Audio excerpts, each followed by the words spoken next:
হাই friends, কি খবৰ? মই আয়ুষ। আপোনালোকে চাই আছে MLD ক্ৰিয়েশ্যন ৰং চেনেলত সম্প্ৰচাৰিত হৈ থকা বৰষুণ ধাৰাবাহিকখনৰ আজিৰ খণ্ডটো চাবলৈ বহুত বেছি ভাল লাগিব, কিয়নো যোৱাটো খণ্ডত ৰত্নাই দেৱযানী আৰু অৰ্ণৱৰ লগত একেলগে উঠা ফটোবোৰ চাই আছিল আৰু তেতিয়া ৰত্নাৰ আগৰ কথাবোৰ মনত পৰি অকলে অকলে দুখ কৰি আছিল। আৰু অমুৱে এতিয়া তহঁতৰ ছোৱালীজনীক পুৰা দেখভাল কৰিব পাৰিব মই জানো, আৰু তোৰ কাৰণে এইখন দুনিয়াত মই বহুত মানুহ লগ পালোঁ, এতিয়া মই মৰিলে কোনোবাতো মোৰ কাৰণে কন্দা মানুহ ওলাব বুলি ভাবি আছিল।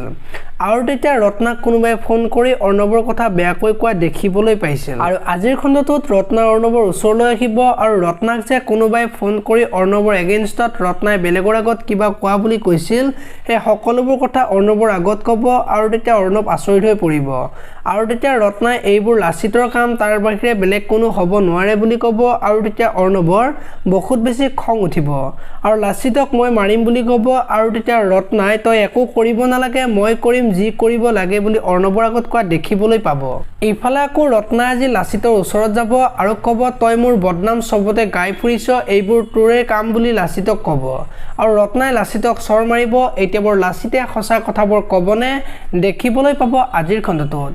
আপোনালোকে বৰষুণ ধাৰাবাহিকখন চাই কেনেকুৱা পায় কমেণ্ট কৰি জনাব। যদি আপোনালোকে এতিয়ালৈকে ভিডিঅ'টো লাইক কৰা নাই, লাইক এটা কৰি দিব।